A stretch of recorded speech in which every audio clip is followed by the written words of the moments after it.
اگر آپ نے ایک مینڈک کو دیکھا ہے تو وہ اپنی ٹانگوں کی بنیاد پر نہایت لمبی جست لگا سکتا ہے، اور یہ سمجھا جاتا ہے کہ اس کی ٹانگیں بہت مضبوط ہوتی ہیں، اور اسی لیے اس کے سوپ کو بڑی ڈیلیکیسی سمجھا جاتا ہے، اس کو بڑی رغبت سے کھایا جاتا ہے۔ لیکن اس کا طریقہ کار بڑا عجیب ہے، اور وہ یہ ہے کہ ایک زندہ مینڈک کو پانی میں ابالا جائے۔ تو اب اگر آپ ایک مینڈک کو گرم پانی میں ڈالیں گے تو اس کی ٹانگوں میں تو اتنی طاقت ہوتی ہے کہ وہ چھلانگ لگا کر باہر آ جائے گا۔ تو اس کے لیے کیا جاتا ہے؟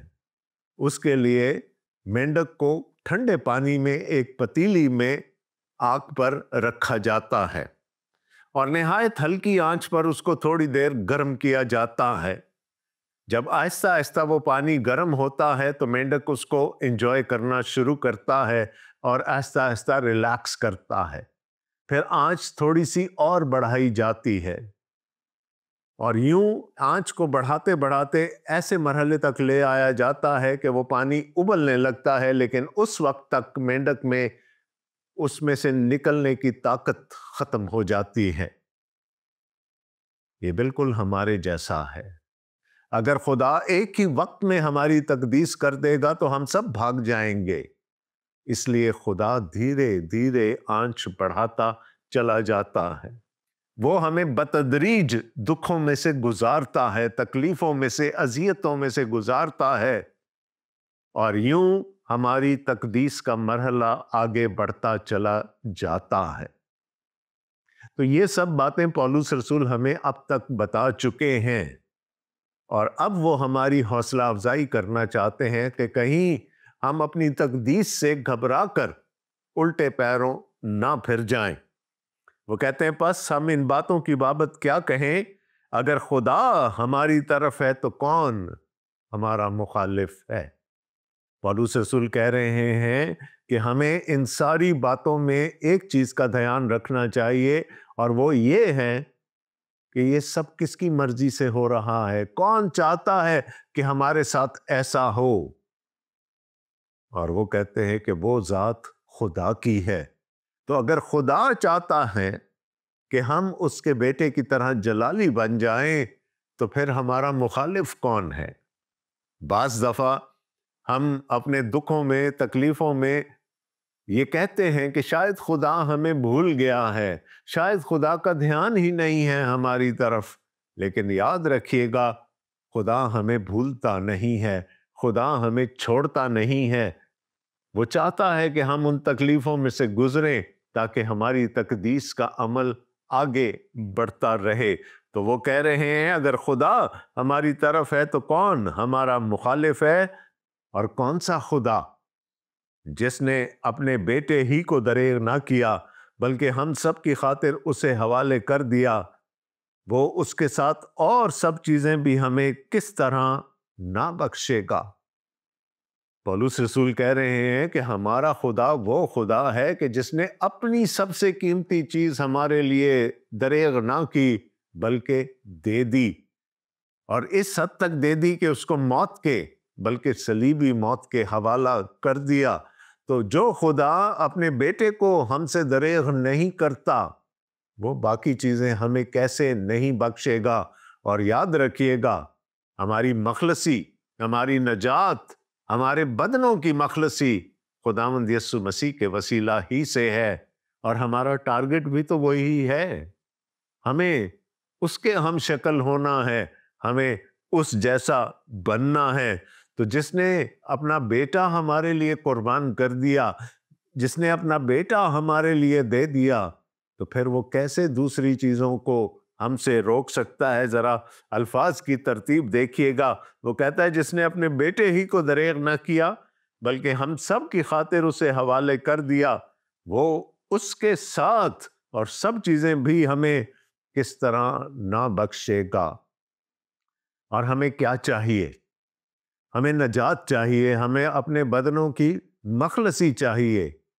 تو پولس رسول کہہ رہے ہیں کہ خدا نے پہلا سٹیپ لے لیا، اس نے اپنا بیٹا ہماری خاطر دے دیا، تو جس نے یہ سب کچھ کر دیا وہ کیوں نہ ہمیں بھلائی کی طرف لے کر جائے گا، وہ کیوں نہ ہمیں جلال کی منزل تک پہنچائے گا، وہ کیوں نہ وہ سب چیزیں جو ہمیں درکار ہیں اس منزل تک پہنچنے کے لیے عطا کرے گا۔ خدا کے برگزیدوں پر کون نالش کرے گا؟ دوستو، تھوڑی دیر کے لیے میں آپ کو مقدس یوحنا کے انجیلی بیان کے 8ویں باب میں لے جانا چاہوں گا، جہاں پر بالکل شروع میں ایک واقعہ ہمیں ملتا ہے، ایک ایسی عورت کا جو عین زنا کی حالت میں پکڑی گئی تھی اور اس پر عدالت کرنے کے لیے اس کو لایا گیا، اور ایسے شخص کی یا ایسی عورت کی سزا شریعت کے مطابق سنسار کیا جانا تھا۔ یہ اور بات ہے کہ صرف وہ عورت لائی گئی، وہ مرد شاید بارسوخ تھا، اس کو وہاں پر حاضر نہیں کیا گیا، اور خداوند یسوع مسیح کو آزمانے کے لیے انہوں نے کہا کہ ایسی عورت کے لیے شریعت سنسار کیا جانا لکھتی ہے، تیرا کیا خیال ہے؟ اور لکھا ہے کہ خداوند یسوع مسیح نے زمین پر جھک کر اپنی انگلی سے مٹی میں کچھ لکھنا شروع کر دیا، اور پھر انہوں نے لوگوں کی طرف دیکھ کر کہا، تم میں سے جو بے گناہ ہو وہ پہلا پتھر مارے۔ خداوند یسوع مسیح نے شریعت کو چیلنج نہیں کیا، لیکن ایک کنڈیشن لگا دی کہ جو بے گناہ ہو وہ پہلا پتھر مارے، اور لکھا ہے کہ وہاں بڑے سے لے کر چھوٹے تک ایک ایک کر کے وہ سب لوگ وہاں سے چلے گئے، اور آخر میں وہ عورت اور خداوند یسوع مسیح وہاں پر رہ گئے۔ کون تھا جو اس عورت پر نالش کر سکتا تھا؟ کون تھا جو اس عورت پر الزام دھر سکتا تھا؟ کون تھا جو پہلا پتھر مارنے کا روادار تھا؟ اور چونکہ خداوند یسوع مسیح خود بے گناہ تھے، وہ یہ سب کچھ کر سکتے تھے، وہ اس عورت کو پتھر مار مار کر ہلاک کر سکتے تھے، لیکن انہوں نے کیا کہا؟ جا، سلامت چلی جا، آئندہ گناہ نہ کرنا۔ اس عورت کے کانوں میں مسیح کے یہ الفاظ شہد بن کر ٹپکے ہوں گے۔ کہاں وہ اپنی موت دیکھ رہی تھی اور کہاں اس کی زندگی بخش دی گئی۔ تو جو نالش کر سکتا تھا، جو الزام لگا سکتا تھا، جو پتھر اٹھا سکتا تھا، اس نے کہا جا، سلامت چلی جا، اور اسی کو خدا کا کلام ہمیں بتاتا ہے، اسی کو خدا نے عدالت کا تمام اختیار دے دیا ہے۔ وہ جو نالش کر سکتا ہے، وہ جو الزام لگا سکتا ہے، وہ جو سزا کا حکم کر سکتا ہے، لیکن ہم اسے کس بات کی توقع رکھتے ہیں؟ ہماری توقع یہی ہوگی کہ وہ کہے گا جاؤ، سلامت چلے جاؤ، آئندہ کو گناہ نہ کرنا۔ تو پولس رسول کہتے ہیں خدا کے برگزیدوں پر کون نالش کرے گا؟ وہ جو الزام لگا سکتا ہے، وہ جو سزا کا حکم کر سکتا ہے، وہی ہماری طرف ہے۔ کیا بتایا تھا پولس رسول نے اس باب کی پہلی آیت میں؟ پس اب جو مسیح یسوع میں ہیں ان پر سزا کا حکم نہیں۔ تو پولس رسول اسی لیے پوچھ رہے ہیں خدا کے برگزیدوں پر کون نالش کرے گا، اور اس کا جواب ہے کوئی نہیں۔ کسی میں یہ ہمت نہیں ہو سکتی۔ خدا وہ ہے جو ان کو راست باز ٹھہراتا ہے۔ اگر ہم راست باز ٹھہرائے گئے ہیں تو یہ عین خدا کی رحمت ہے، یہ اس کا فضل ہے۔ تو ایک دفعہ ہمیں راست باز ٹھہرا کر کیا وہ دوبارہ ہم پر الزام لگائے گا؟ ایسا نہیں ہو سکتا۔ تو خدا کے برگزیدوں پر کوئی نالش نہیں کر سکتا۔ کون ہے جو مجرم ٹھہرائے گا؟ اور پھر جواب ہے کوئی نہیں، کیونکہ مجرم وہی ٹھہرا سکتا ہے جو خود راست باز ہو، اور وہ راست باز صرف خداوند یسوع مسیح ہے۔ وہ ہم پر الزام لگا سکتا ہے، لیکن اس نے ہماری خاطر کیا کیا؟ مسیح یسوع وہ ہے جو مر گیا بلکہ مردوں میں سے جی اٹھا اور خدا کی دائنی طرف ہے اور ہماری شفاعت بھی کرتا ہے۔ مسیح یسوع وہ ہے جو مر گیا، اور کس کے لیے مر گیا؟ کس کے بیہاف پر مر گیا؟ ہماری خاطر اس نے صلیبی موت کو قبول کیا، اور پھر خدا کی قدرت سے وہ مردوں میں سے جی اٹھا، اور پھر ہمارے عقیدے کے مطابق، ہمارے ایمان کے مطابق وہ آسمان پر چڑھ گیا اور خدا کی دائنی طرف بیٹھا ہے۔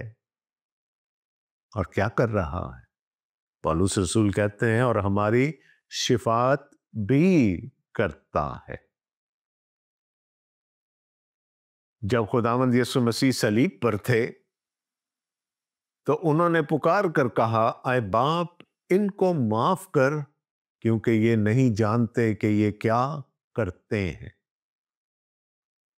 جہاں سے وہ لعنت کر سکتا تھا، جہاں سے وہ الزام لگا سکتا تھا، جہاں سے وہ اپنے دشمنوں کو تباہ و برباد کر سکتا تھا، وہاں سے عام معافی کا اعلان کر رہا ہے، اے باپ ان کو معاف کر، کیونکہ یہ نہیں جانتے کہ یہ کیا کرتے ہیں۔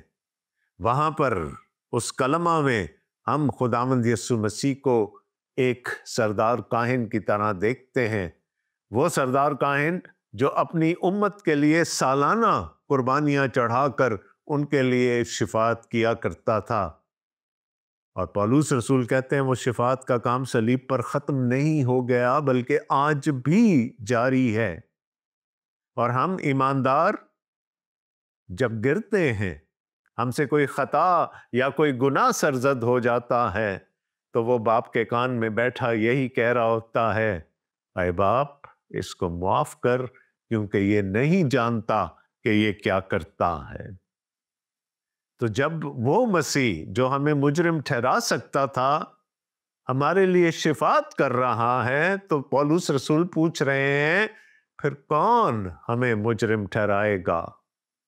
اور جواب ہے کوئی ایسا نہیں جو ہم پر نالش کر سکتا ہے، خدا کے برگزیدوں پر نالش کر سکتا ہے، اور کوئی ایسا نہیں جو ان کو مجرم ٹھہرا سکتا ہو سوائے خداوند یسوع مسیح کے۔ لیکن وہ خداوند یسوع مسیح ہماری طرف ہے، وہ تو ہمارے لیے شفاعت کر رہا ہے۔ اور کس سے شفاعت کر رہا ہے؟ اپنے باپ سے شفاعت کر رہا ہے، جس نے ہمیں راست باز ٹھہرائے جانے کا بندوبست کیا۔ تو جب خدا اور اس کا بیٹا ہمارے ساتھ ہیں تو پھر ہمیں کس چیز کا خوف ہونا چاہیے؟ کون سی ایسی چیز ہے جو ہمیں خدا کی محبت سے دور کر سکتی ہے؟ 35ویں آیت میں لکھا ہے، کون ہم کو مسیح کی محبت سے جدا کرے گا؟ اور دوستو جواب وہی ہے، کوئی نہیں۔ خدا نے اپنی محبت مسیح میں، اور مسیح نے اپنی محبت اپنے قربان ہو جانے میں ہمارے لیے ظاہر کر دی۔ تو اب کون ہے؟ کون ہے جو ہمیں مسیح کی محبت سے جدا کر سکتا ہے؟ اور اس کا جواب ہے کوئی نہیں۔ بلکہ یہ سوال کچھ ایسے ہونا چاہیے تھا کہ کیا کوئی ہمیں مسیح کی محبت سے جدا کر سکتا ہے؟ اور اس کا جواب ہے کہ ہرگز نہیں۔ اور آگے پولس رسول وہ ساری باتیں بیان کر رہے ہیں جو تقدیس کے عمل میں ہم پر گزر سکتی ہیں۔ وہ کیا کہتے ہیں؟ مصیبت یا تنگی یا ظلم یا کال یا ننگا پن یا خطرہ یا تلوار۔ اور تلوار سے یہاں پر مراد ہے جنگ، موت۔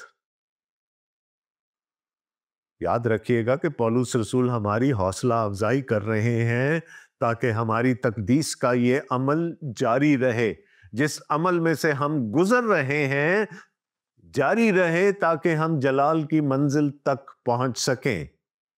انہوں نے کہا کہ اس مرحلے میں تقدیس کے پاک ٹھہرائے جانے کے اس مرحلے میں ہم پر مصیبت بھی آ سکتی ہے، ہم پر تنگی بھی آ سکتی ہے، ہم پر ظلم بھی ہو سکتا ہے، ہم کال کا شکار بھی ہو سکتے ہیں، ہم برہنہ کیے جا سکتے ہیں، ہم خطرات میں سے گزر سکتے ہیں اور اپنی جان بھی گنوا سکتے ہیں۔ تو کیا یہ چیزیں ہمیں مسیح کی محبت سے جدا کر دیں گی؟ ہرگز نہیں۔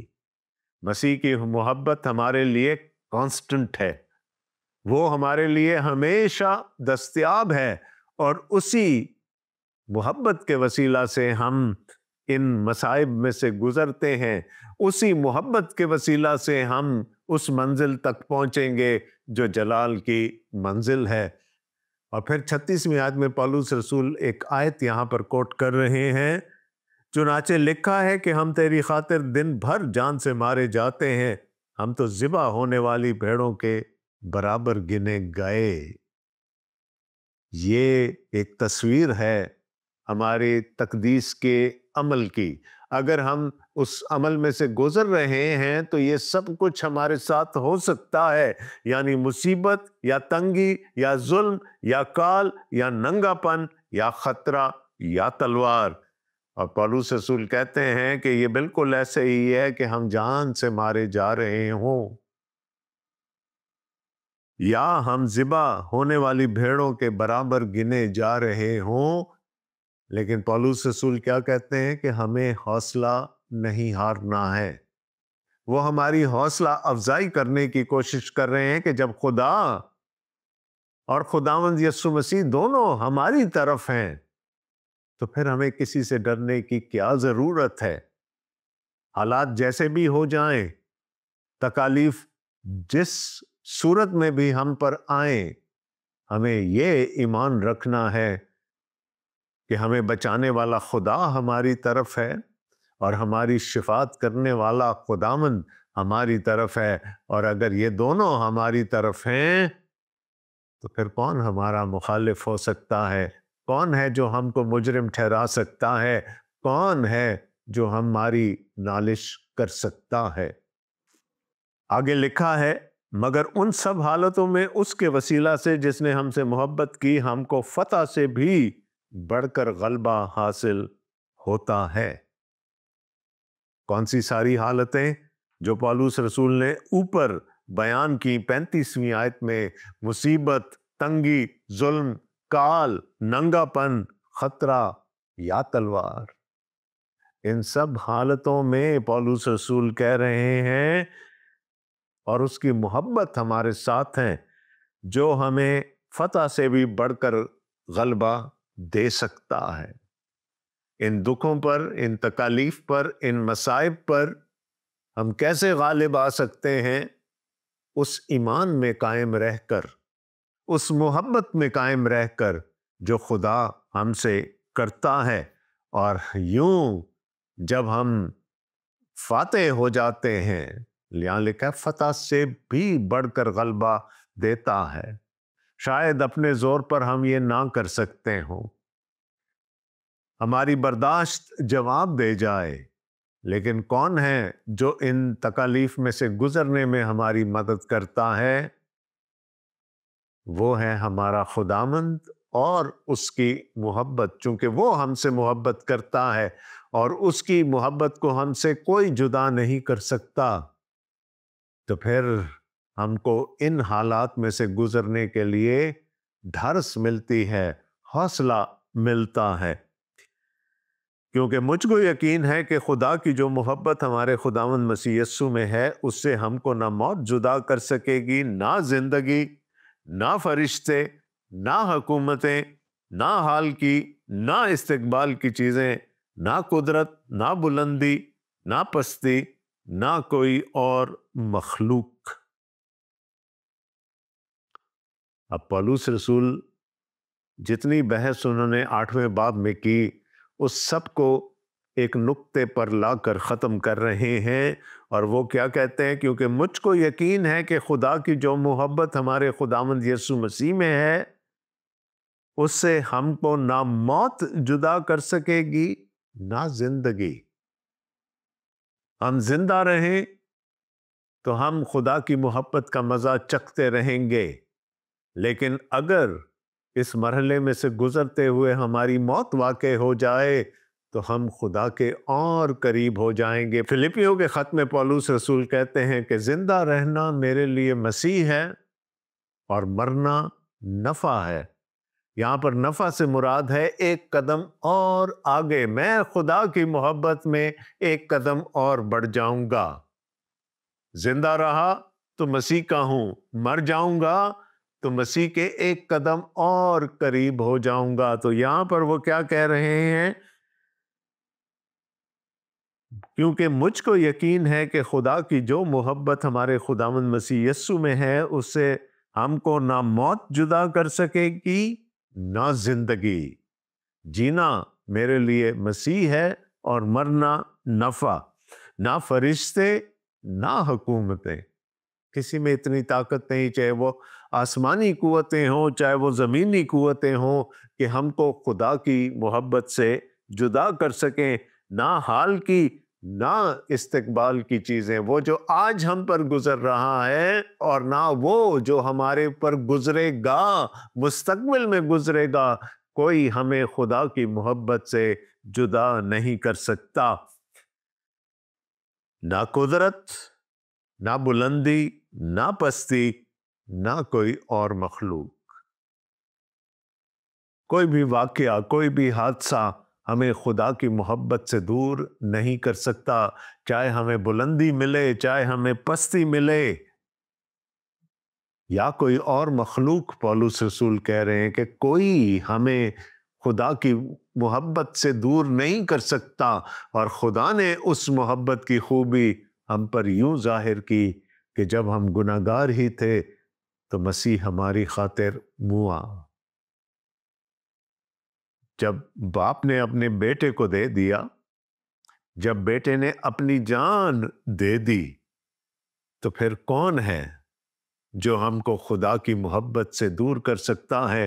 کیونکہ ان سب کاموں میں خدا کی محبت آشکارا ہوتی چلی گئی۔ تو پولس رسول دوستو ہماری حوصلہ افزائی کر رہے ہیں کہ ہم اپنی تقدیس کے مرحلے کو ثابت قدمی سے گزاریں۔ دوستو، اگر ابھی بھی آپ کے ذہن میں کوئی سوال ہو ہماری نجات، اس کے مراحل، پری ڈیسٹینیشن کے حوالے سے، تو آپ ہمیں لکھ بھیجیے گا۔ ہمارے رابطے کی تمام تر تفصیلات آپ کی اسکرین پر اس پروگرام کے آخر میں نمودار ہوں گی۔ ہم ملیں گے اگلے پروگرام میں۔ میری دعا ہے کہ خدا آپ کو اور مجھ کو سب کو اپنے حفظ و امان میں رکھے، اپنے کلام کی گہری سمجھ عطا کرے اور اس کلام پر عمل کرنے کی توفیق عطا کرے۔ آمین۔ آپ کا میزبان ڈاکٹر آصف جان پروگرام نور حیات سے سائن آف کر رہا ہے۔ خدا حافظ۔